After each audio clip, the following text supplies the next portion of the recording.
అనుదిన వాగ్దానం, daily promise. దేవుని నామానికి మహిమ కలుగును గాక. మన ప్రభును ప్రియరక్షకుడైన యేసుక్రీస్తు వారి శుభనామంలో మీకు నా హృదయపూర్వక వందనాలు తెలియజేస్తున్నాను. ఈ దినం దేవుని వాగ్దానం, ధైర్యం తెచ్చుకొనిడి, నేనే భయపడకుడి. మార్క్స్ వార్త 6:50. అందరూ ఆయన చూచి తొందరపడగా వెంటనే ఆయన వారిని పలుకరించి, ధైర్యం తెచ్చుకొనిడి, నేనే భయపడకుడని చెప్పారు యేసయ్య. 47వ వచనం నుంచి చూస్తే, శిష్యులు ప్రయాణిస్తున్న దోణె సముద్రం మధ్యలో ఉంది. వారికి భయంకరమైన గాలి ఎదురైంది. దోణె నడిపించడంలో వారు మిక్కిలి కష్టపడతా ఉన్నారు. అక్కడ ఏం జరుగుతుందో తెలియని ఆందోళనకరమైన పరిస్థితి. యేసుక్రీస్తు ప్రభువారు వారితో లేకపోవడం వారికి ఇంకా భయాన్ని కలిగిస్తుంది. మరి చీకటి పడకముందు గమ్యం చేరాల్సిన ప్రయాణం అది. ఇంచుమించు 4వ జాము వరకు ప్రయాణం అట్లా కొనసాగుతూనే ఉంది. అలాంటి సమయంలో సముద్రం మీద నడుచుకుంటూ ఓ ఆకారం దోణి వైపుగా వస్తూ ఉంది. భూతమని తలంచి కేకలు వేస్తూ ఉన్నారు శిష్యులంతా. అదెవరంటే యేసుక్రీస్తు వారే. అప్పుడు యేసయ్య చెబుతా ఉన్నారు, ధైర్యం తెచ్చుకుని నేనే అని అంటున్నారు. మరి అలాగే జెఫన్యా 3:16లో అట్టి పరిస్థితులే, దిక్కుతోచని పరిస్థితులు, భయాన్ని కలిగించే పరిస్థితుల్లో ఉంటున్న మరి యెరూషలేము వారితో, సీయోను వారితో, భయపడకము, ధైర్యం తెచ్చుకోనము, నీ దేవుడైన యెహోవా నీ మధ్య ఉన్నాడు, ఆయన శక్తిమంతుడు, ఆయన మిమ్మల్ని రక్షించును అని జనులు చెబుతూ ఉన్నారు. కారణం, దేవుని వాగ్దానాలన్నీ సీయోను వారివి, యెరూషలేము వారివి, దేవుని ఏర్పాటు ఉన్నవారు వారు. హగ్గై 2:4లో దీనస్థితి, భయాన్ని కలిగించే పరిస్థితులు. అయినను జెరుబ్బాబెలు ధైర్యం తెచ్చుకో, యెహోషువ ధైర్యం తెచ్చుకో అని నేను మీకు తోడుగా ఉన్నాను, నా ఆత్మ మీ మధ్య ఉన్నది గనుక భయపడకూడని యెహోవా ఆజ్ఞయిస్తూ ఉన్నారు. జకర్యా 8:13 యూదా వారలారా, ఇశ్రాయేలు వారలారా, అన్యజనుల్లో మీరు శాపాస్పదముగా ఉన్న మిమ్ములను ఆశీర్వాదాస్పదమగునట్లుగా నేను మిమ్మల్ని రక్షింతును, భయపడక ధైర్యం తెచ్చుకుని సైన్యములకు అధిపతి యెహోవా ఇలాగ సెలవిస్తూ ఉన్నారు. ప్రైజ్లార్డ్.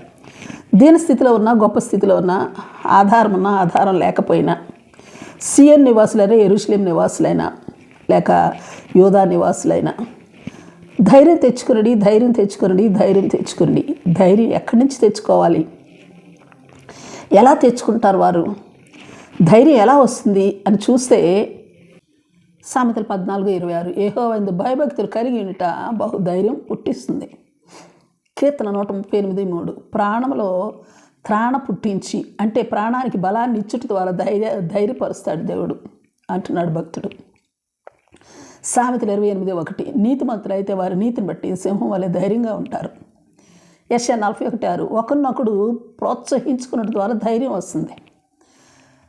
46:8-9 వచనాలు పూర్వకాలంలో జరిగిన సంఘటనలు జ్ఞాపకం చేసుకున్నట్టు ద్వారా ఆయనే దేవుడు, మరి ఏ దేవుడును లేడు, ఆయనను పోలిన వాడెవడును లేడు, ఆయనను జ్ఞాపకం చేసుకున్నట్టు ద్వారా ధైర్యం కలుగుతూ ఉంది.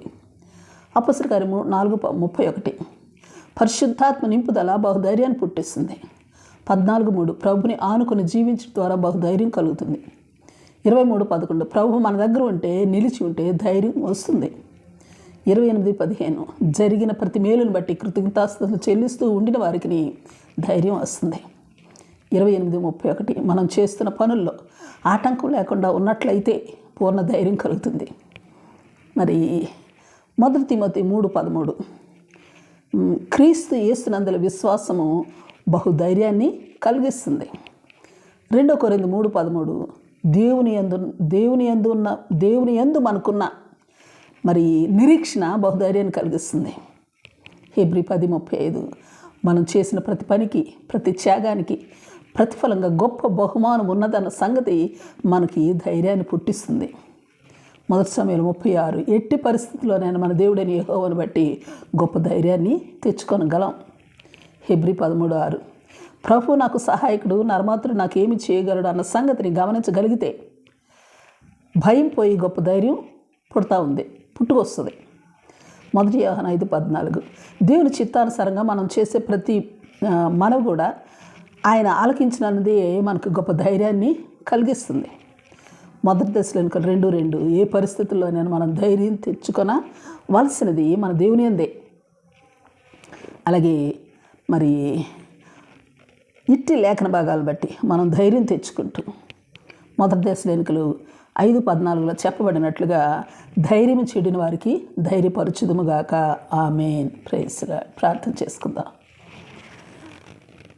ప్రేమ నమ్మకం కలిగిన మా పరలోకపు తండ్రి, నీ పరిశుద్ధ నామానికి స్తుతులు, స్తోత్రాలు దేవా.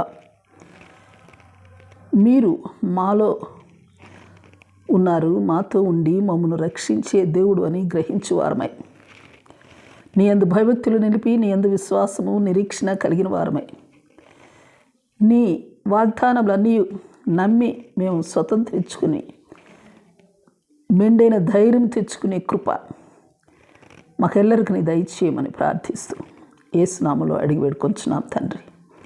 ఆమేన్. ఆమేన్. Praise Lord. రేపు మరొక వాగ్దానంతో మనం కలుసుకుందాం. ప్రతిరోజు ఉదయం ఈ కార్యక్రమాన్ని వీక్షించగలరు. తిరిగి మళ్ళా రేపు ఉదయం కలుసుకుందాం. దేవుడు మిమ్మల్ని దీవించును గాక.